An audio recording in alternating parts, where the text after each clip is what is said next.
بسم اللہ الرحمن الرحیم الحمد للہ رب العالمین والصلاة والسلام علی خاتم الانبیاء وسید المرسلین نبینا محمد وعلى آلہ وصحبہ اجمعین ومن تبعهم بإحسان إلى يوم الدین اما بعد قال النبی صلی اللہ علیہ وسلم فی حدیث صحیح تنکح المرأة لأربع لمالها ولحسبها ولجمالها ولدینها فاظفر بذات الدین تربت یداک او کما قال النبی صلی اللہ علیہ وسلم رب اشرح لی صدری ویسر لی امری واحلل عقدۃ من لسانی یفقہوا قولی۔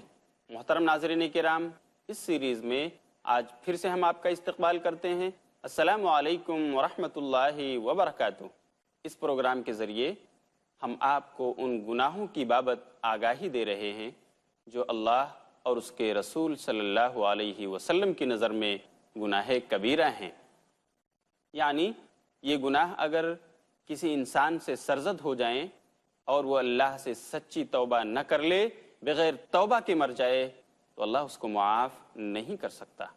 آج کی اس نشست میں اسی سلسلے کی ایک اور کڑی لے کر ہم حاضر ہوئے ہیں، اور وہ ہے شوہر کی نافرمانی۔ محترم ناظرین کرام، بزرگوں، نوجوان دوستوں، پیارے بچوں اور خواتین اسلام، اللہ رب العالمین نے ہم انسانوں کو اس روئے زمین پر پیدا کیا ہے اور ہمارے جوڑے بھی بنائے ہیں۔ اللہ نے ہم انسانوں کے لیے مختلف مراحل رکھے ہیں۔ چنانچہ ایک انسان پیدا ہوتا ہے، اس کے بعد وہ اپنا بچپنا گزارتا ہے، یہ پہلا مرحلہ ہے۔ بڑا ہوتا ہے، جوان ہوتا ہے، اور اس کی شادی ہو جاتی ہے، جوانی کا مرحلہ گزارتا ہے۔ پھر ایک عمر آتی ہے جسے ادھیڑ عمری کہا جاتا ہے، اور پھر بڑھاپے کو پہنچ جاتا ہے۔ یہ مراحل ہیں جن کو طے کرتا ہوا انسان اپنی آخری منزل کو پہنچتا ہے، یعنی موت تک۔ اسی طرح اللہ رب العالمین نے انسانوں کو مراتب عطا فرمائے ہیں۔ ایک بچہ وہ بچپنے میں کسی کا بیٹا ہوتا ہے، کسی کا بھائی ہوتا ہے، اور جب بڑا ہوتا ہے، شادی کے لائق ہو جاتا ہے، تو وہی بچہ اب شوہر کہلاتا ہے، اور کچھ ہی دنوں کے بعد وہ بچے کا باپ بن جاتا ہے، اور کچھ لوگ اسے فلاں کا ابو کہتے ہیں۔ اس طرح سے ایک وقت آتا ہے کہ وہ دادا اور نانا کہلاتا ہے۔ یہ مراتب ہیں جو اللہ رب العالمین نے انسان کو دیے ہیں۔ اگر ایک بچی ہے، بچپن میں وہ بیٹی کہلاتی ہے، کسی کی بہن ہوتی ہے، لیکن جب بڑی ہوتی ہے، اپنی جوانی کی عمر کو پہنچتی ہے اور اس کی شادی ہو جاتی ہے، اس مقدس رشتے سے وہ جڑ جاتی ہے، تو بیوی کہلاتی ہے۔ اور پھر کچھ دنوں کے بعد بچے پیدا ہو جاتے ہیں تو اس کو ماں جیسا مقدس لقب ملتا ہے، بچے اسے ممی اور امی کہہ کر پکارتے ہیں۔ اور پھر ایک وقت آتا ہے کہ وہ دادی اور نانی کے نام سے پکاری جاتی ہے۔ یہ بھی مراتب ہیں جو اللہ رب العالمین نے انسانوں کو دیے ہیں۔ آج میں جس خاص مرتبے کا ذکر کرنے جا رہا ہوں وہ ہے ایک خاتون جب شادی کے مقدس بندھن میں بندھ جائے تو اس کا حکم کیا ہے۔ اگر وہ شکر گزار ہے اپنے شوہر کی، فرما بردار ہے اپنے شوہر کی، تو اس کے لیے کیا اجر ہے، اور اگر وہ نافرمان ہو گئی، ناشکری بن گئی، تو اس کے لیے کیا وعید ہے۔ ناظرین کرام، شادی ہو جانے کے بعد ایک انسان کی سب سے قیمتی پونجی، سب سے قیمتی سرمایہ اس روئے زمین پر وہ اس کی بیوی ہوتی ہے، اس شرط کے ساتھ کہ وہ نیک ہو، دیندار ہو۔ نبی صلی اللہ علیہ وسلم نے اسی بات کو سنن نسائی کتاب النکاح حدیث نمبر 3232 میں فرمایا ہے۔ حضرت عبداللہ بن عمرو بن عاص رضی اللہ تعالیٰ عنہ روایت کے راوی ہیں، وہ کہتے ہیں کہ نبی صلی اللہ علیہ وسلم نے فرمایا، ان الدنیا کلها متاع وخیر متاع الدنیا المرأة الصالحہ، کہ بے شک یہ دنیا تمام کی تمام پونجی ہے، سرمایہ ہے، سامان ہے، اور اس دنیا کا سب سے اچھا سرمایہ، سب سے اچھی پونجی ایک نیک اور دیندار عورت ہے، صالحہ بیوی ہے۔ نبی صلی اللہ علیہ وسلم کی زبان مبارک نے یہ جملے ادا فرمائے ہیں۔ یہی وجہ ہے کہ نبی صلی اللہ علیہ وسلم اپنے امت کے نوجوانوں کو بار بار یہ تاکید فرماتے تھے، اس بات کی ترغیب دلاتے تھے کہ نوجوانوں دیندار عورت کو اپناؤ، دیندار سے شادی کر کے کامیاب ہو جاؤ۔ صحیح مسلم کتاب النکاح حدیث نمبر 3635 میں اللہ کے رسول صلی اللہ علیہ وسلم ارشاد فرماتے ہیں، اس کے راوی حضرت ابو ہریرہ رضی اللہ تعالیٰ عنہ، وہ کہتے ہیں کہ اللہ کے رسول نے فرمایا، تنکح المرأة لأربع، لمالها ولحسبها ولجمالها ولدینها فاظفر بذات الدین تربت یداک، کہ عورت سے 4 چیزوں کی بنیاد پر شادی کی جاتی ہے، 4 چیزوں کو دیکھتے ہوئے اس کی رعایت کے ساتھ شادی کی جاتی ہے۔ کچھ لوگ دیکھتے ہیں لمالها، عورت کی مالداری، اس کی جائیداد، اس کی پراپرٹی کو، اور اس کی بیس پر شادی کرتے ہیں۔ ولحسبها، کچھ لوگ ہوتے ہیں جو حسب و نسب کو تلاش کرتے ہیں، شریف النسل کو ڈھونڈتے ہیں، اعلیٰ اور عرفہ خاندان کی تلاش میں ہوتے ہیں، اس کی بنیاد پر شادی کرتے ہیں۔ ولجمالها، کچھ ایسے لوگ ہوتے ہیں جو خوبصورتی کی تلاش میں ہوتے ہیں، وہ عورت کے حسن و جمال کو دیکھ کر اس پر فریفتہ ہو کر پھر اس سے شادی رچاتے ہیں۔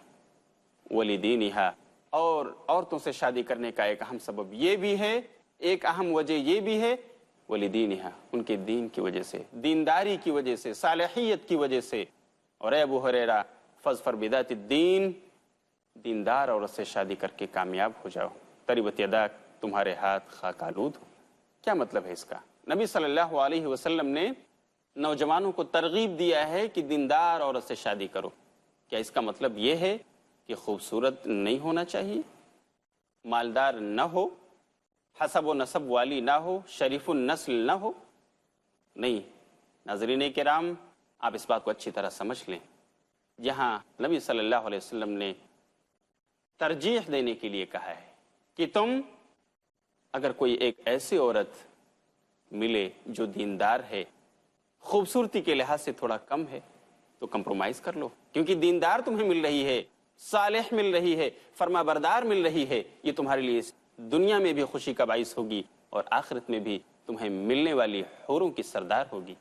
اس لیے اگر کسی کو دیندار، اس کے ساتھ ساتھ خوبصورتی، دینداری کے ساتھ ساتھ خوبصورتی بھی مل گئی، مال و جائیداد والی بھی مل گئی، اچھے حسب نسب والی مل گئی، شریف النسل مل گئی، تو پھر اس کی قسمت کا کیا کہنا؟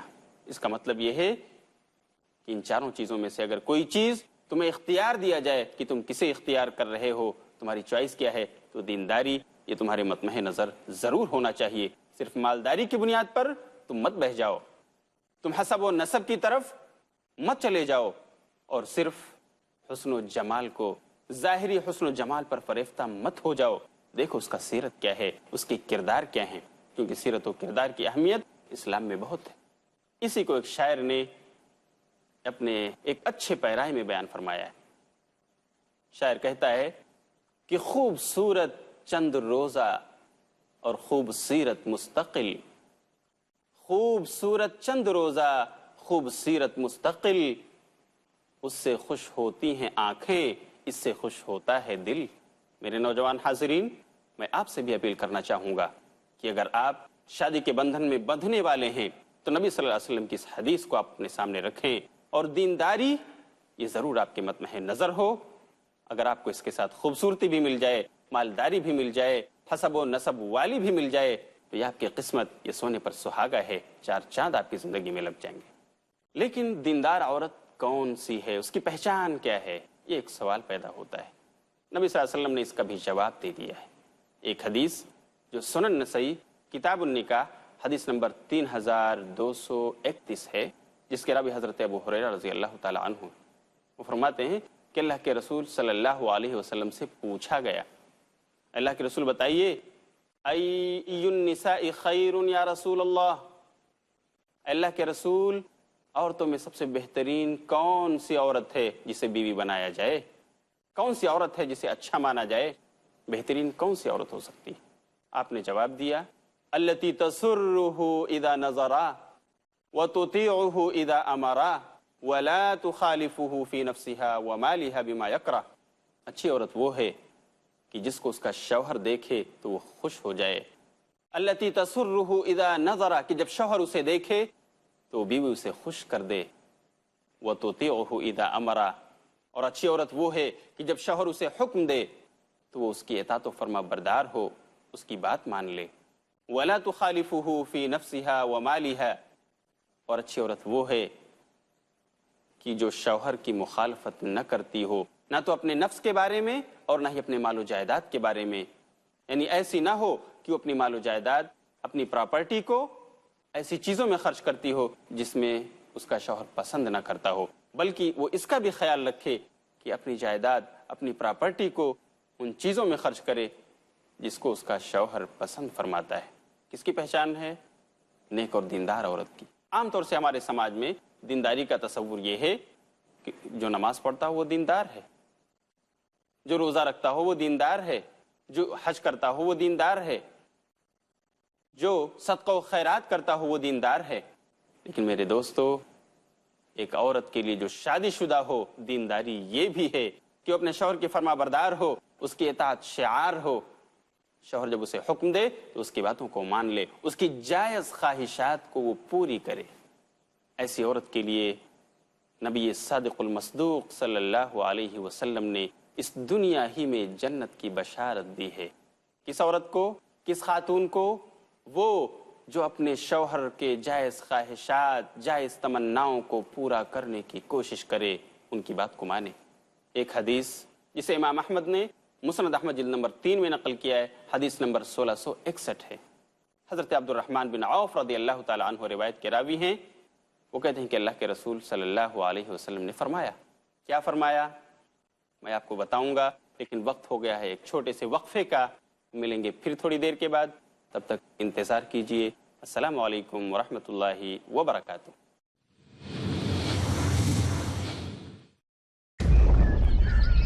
دیندار عورت کون سی ہے؟ اس کی پہچان کیا ہے؟ یہ ایک سوال پیدا ہوتا ہے۔ نبی صلی اللہ علیہ وسلم نے اس کا بھی جواب دے دیا ہے۔ ایک حدیث جو سنن نسائی کتاب النکاح حدیث نمبر 3231 ہے، جس کے راوی حضرت ابو ہریرہ رضی اللہ تعالی عنہ، وہ فرماتے ہیں کہ اللہ کے رسول صلی اللہ علیہ وسلم سے پوچھا گیا، اللہ کے رسول بتائیے، ای النساء خیر یا رسول اللہ، اللہ کے رسول عورتوں میں سب سے بہترین کون سی عورت ہے جسے بیوی بنایا جائے؟ کون سی عورت ہے جسے اچھا مانا جائے؟ بہترین کون سی عورت ہو سکتی؟ آپ نے جواب دیا، التی تسرہ اذا نظرا وتطیعہ اذا امرا ولا تخالفہ فی نفسها ومالها بما یکرہ۔ اچھی عورت وہ ہے کہ جس کو اس کا شوہر دیکھے تو وہ خوش ہو جائے۔ التی تسرہ اذا نظرا، کہ جب شوہر اسے دیکھے تو بیوی اسے خوش کر دے۔ وتطیعہ اذا امرا، اور اچھی عورت وہ ہے کہ جب شوہر اسے حکم دے تو وہ اس کی اطاعت و فرما بردار ہو، اس کی بات مان لے۔ ولا تخالفہ فی نفسها ومالها، اور اچھی عورت وہ ہے کہ جو شوہر کی مخالفت نہ کرتی ہو، نہ تو اپنے نفس کے بارے میں اور نہ ہی اپنے مال و جائیداد کے بارے میں، یعنی ایسی نہ ہو کہ وہ اپنی مال و جائیداد، اپنی پراپرٹی کو ایسی چیزوں میں خرچ کرتی ہو جس میں اس کا شوہر پسند نہ کرتا ہو، بلکہ وہ اس کا بھی خیال رکھے کہ اپنی جائیداد، اپنی پراپرٹی کو ان چیزوں میں خرچ کرے جس کو اس کا شوہر پسند فرماتا ہے۔ کس کی پہچان ہے؟ نیک اور دیندار عورت کی۔ عام طور سے ہمارے سماج میں دینداری کا تصور یہ ہے کہ جو نماز پڑھتا ہو وہ دیندار ہے، جو روزہ رکھتا ہو وہ دیندار ہے، جو حج کرتا ہو وہ دیندار ہے، جو صدقہ و خیرات کرتا ہو وہ دیندار ہے۔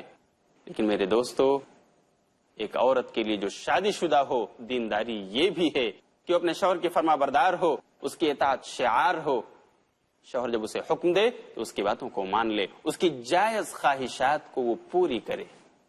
ایسی عورت کے لیے نبی صادق المصدوق صلی اللہ علیہ وسلم نے اس دنیا ہی میں جنت کی بشارت دی ہے۔ یہ حدیث مسند احمد جلد نمبر 3 میں ہے، جس کے راوی حضرت عبد الرحمن بن عوف رضی اللہ تعالی عنہ ہیں۔ یہ حدیث حسن لغیرہ ہے، علامہ البانی نے اسے حسن کہا ہے، اور حسن حدیث بھی قابل حجت ہوتی ہے، قابل دلیل ہوتی ہے۔ اللہ کے رسول فرماتے ہیں، المرأة اذا صلت خمسها وصامت شهرها وحفظت فرجها واطاعت بعلها قیل لها ادخل الجنة من ای ابواب الجنة شئت، رواہ الامام احمد بسند حسن۔ اللہ کے رسول کہتے ہیں کہ ایک عورت جب وہ 5 وقتہ نمازوں کی پابندی کرتے ہو، رمضان کے روزے رکھتی ہو، اپنے شرمگاہ کی حفاظت کرتی ہو، اور دوسری روایت کے الفاظ ہیں وَأَطَاعَتْ زَوْجَهَا، اور اپنے شوہر کی، بال اور زوج دونوں شوہر کے معنی میں ہیں، اور اپنے شوہر کی اطاعت گزار ہو، تو قیامت کے دن اس سے کہا جائے گا قیل لها ادخل الجنت، اے خاتون، اے دیندار بیوی، تو جنت میں داخل ہو جا، من ای ابواب الجنت شئتی، جنت کے جس دروازے سے تو چاہے۔ کتنی بڑی خوشخبری ہے اس خاتون اسلام کے لیے جو اپنے شوہر کے لیے اس دنیا میں باعث خوشی ہے، اور کل قیامت کے دن بھی وہ جنت میں اس کے لیے باعث مسرت ہوگی انشاءاللہ۔ اللہ ہماری خواتین اسلام کو بھی ایسا ہی بنائے۔ لیکن جب ہم دوسری طرف دیکھتے ہیں ان خواتین کے بابت کہ جو اپنے شوہروں کی نافرمان ہوں، اپنے شوہروں کی ناشکری ہوں، تو ان کے بارے میں حدیث رسول میں سخت وعیدیں آئی ہیں، ان کے بارے میں سخت وعیدیں ملتی ہیں۔ چنانچہ ایک حدیث میں نبی صلی اللہ علیہ وسلم نے فرمایا کہ اس عورت کی نماز نہیں قبول ہوتی جو اپنے شوہر کی نافرمان ہو۔ علامہ البانی نے اس حدیث کو اپنی کتاب سلسلۃ الاحادیث الصحیحہ میں نقل کیا ہے، حدیث نمبر ہے 288۔ اللہ کے رسول صلی اللہ علیہ وسلم فرماتے ہیں وہ بیوی جو اپنے شوہر کی نافرمان اور ناشکری ہو، اس کی نماز اس کے سر کے اوپر نہیں جاتی، یعنی قبول نہیں ہوتی ہے، یہاں تک کہ وہ اپنے شوہر کی فرما بردار بن جائے اور نافرمانی سے باز آ جائے۔ اس کا فرمان ہے نبی صادق المصدوق صلی اللہ علیہ وسلم کا حدیث صحیح کے اندر۔ خواتین اسلام کو اپنا جائزہ لینا ہوگا۔ اگر وہ شادی شدہ ہیں تو ان کے شوہروں کے ساتھ ان کے ازدواجی تعلقات کیسے ہیں، ان کے شوہر ان کے ویوہار و برتاؤ سے خوش ہیں یا نہیں، اس کا انہیں محاسبہ کرنا ہوگا۔ اور اگر ایسی کوئی گڑبڑی ان کے معاشرتی زندگی میں پائی جاتی ہے تو انہیں اس کی اصلاح کرنی ہوگی، ورنہ اگر وہ یوں ہی نافرمانی اور ناشکری کی زندگی گزارتی رہیں تو ان کے لیے فرشتوں کی بھی لعنت ہے۔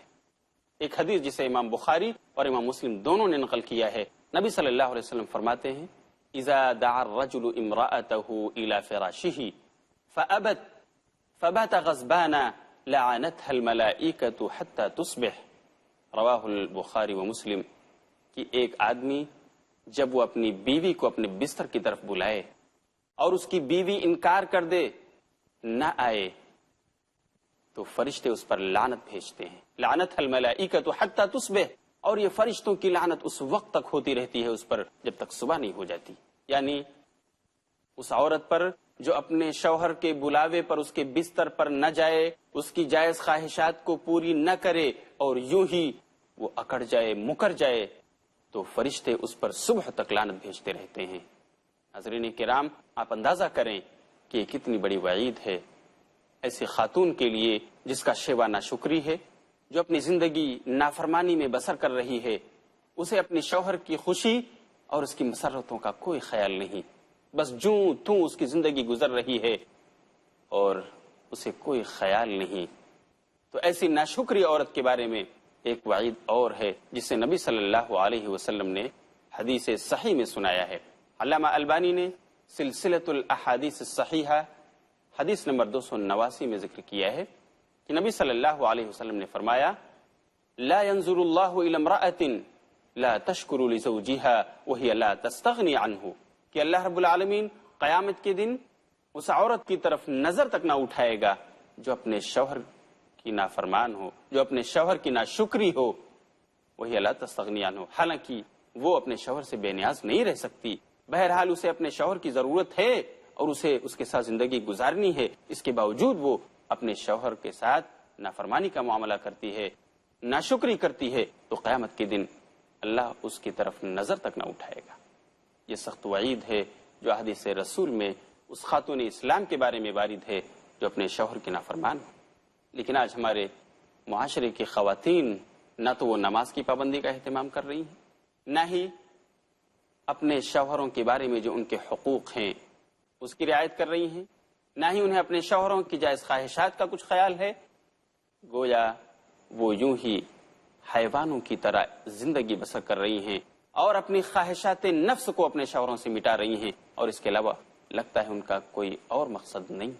حالانکہ ایسی نافرمان عورت کے لیے نبی صلی اللہ علیہ وسلم نے حدیث صحیح کے اندر ایک بہت ہی زبردست وعید سنائی ہے کہ نافرمان عورت اگر وہ اپنی نافرمانی سے باز نہیں آتی ہے، وہ اپنی ناشکری سے باز نہیں آتی ہے، تو کل قیامت کے دن اس کو بہت بڑی رسوائی ہوگی، اور اس کی یہ نافرمانی، اس کی یہ ناشکری اس کو جہنم کے گڑھے میں لے جا کر گرا سکتی ہے۔ صحیح بخاری کتاب الحیض حدیث نمبر 304 میں حضرت ابو سعید خدری رضی اللہ تعالیٰ عنہ سے روایت ہے، وہ کہتے ہیں کہ اللہ کے رسول صلی اللہ علیہ وسلم عید کے دن عیدگاہ کی طرف نکلے، اور آپ کا گزر عیدگاہ میں عورتوں کے پاس سے ہوا تو آپ نے وہاں کھڑے ہو کر ان کو نصیحت فرمائی، اور آپ نے کہا، یا معشر النساء، اے عورتوں کی جماعت، تصدقنا فإنی أُوریتُکُنَّ أَکثر أہل النار، اے عورتوں کی جماعت تم خوب صدقہ و خیرات کرو، خوب صدقے دو، اس لیے کہ میں نے تم کو اہل جہنم میں بہت دیکھا ہے، تم جہنمیوں میں زیادہ نظر آئی ہو۔ عورتوں نے سوال کیا، اللہ کے رسول، وَبِمَا یا رسول اللہ، اور کس چیز کی بنیاد پر اللہ کے رسول آپ نے عورتوں کو جہنم میں زیادہ پایا ہے، زیادہ دیکھا ہے؟ تو آپ نے جواب دیا، خواتین اسلام کو یہ الفاظ بہت ہی غور سے سننے چاہیے۔ جو چیز ان کو جہنم میں لے جا سکتی ہے، اللہ کے رسول نے فرمایا، تکثرن اللعنہ، اس لیے تم جہنم میں زیادہ جاؤ گی کیونکہ تم زیادہ لعن طعن کرتی ہو، جھگڑتی ہو تو ایک دوسرے پر برس پڑتی ہو اور لعن و ملامت کرنے لگتی ہو۔ وتکفرن العشیر، اور دوسری وجہ یہ ہے تمہارے جہنم میں زیادہ ہونے کی کہ تم اپنے شوہروں کی نافرمان ہوتی ہو، ناشکری کرتی ہو، ان کی نافرمان بن جاتی ہو، اور یہی وجہ ہے کہ تم جہنم میں زیادہ نظر آئی ہو۔ محترم ناظرین کرام، کیا ہم نے اپنے گھر کی خواتین کا جائزہ لیا؟ ہم نے کبھی اپنے گھر کی خواتین کو اس قسم کی احادیث رسول سنائیں؟ اگر نہیں تو آخر وہ وقت کب ہوگا؟ ہمیں آج ہی اپنا محاسبہ کرنا چاہیے، ہمیں آج ہی اپنے گریبان میں منہ ڈال کر دیکھنا چاہیے کہ ہمارے گھر کی خواتین کیسی ہیں، ہمارے گھر کی بیٹیاں کیسی ہیں، ہمارے گھر کی شادی شدہ عورتیں کیسی ہیں، ہمارے گھر کی بہویں کیسی ہیں، کیا انہیں یہ حدیث رسول معلوم ہے یا نہیں؟ اگر نہیں تو پیس ٹی وی کے تھرو یہ معلومات حاصل کرنے کے بعد آپ کی ذمہ داری بن جاتی ہے کہ آپ ان حدیث رسول کو ان تک پہنچائیں جن کو نہیں پتا، تاکہ وہ بھی اس وعید شدید سے اپنے آپ کو بچانے کی فکر کریں اور اپنے شوہروں کے لیے فرما بردار اور اطاعت شعار خواتین بن جائیں۔ اللہ سے ہماری دعا ہے کہ اللہ رب العالمین ہمارے معاشرے کے خواتین کی اصلاح فرمائے اور انہیں اپنے شوہروں کا اطاعت شعار بنائے۔ وآخر دعوانا ان الحمد للہ رب العالمین، والسلام علیکم ورحمۃ اللہ وبرکاتہ۔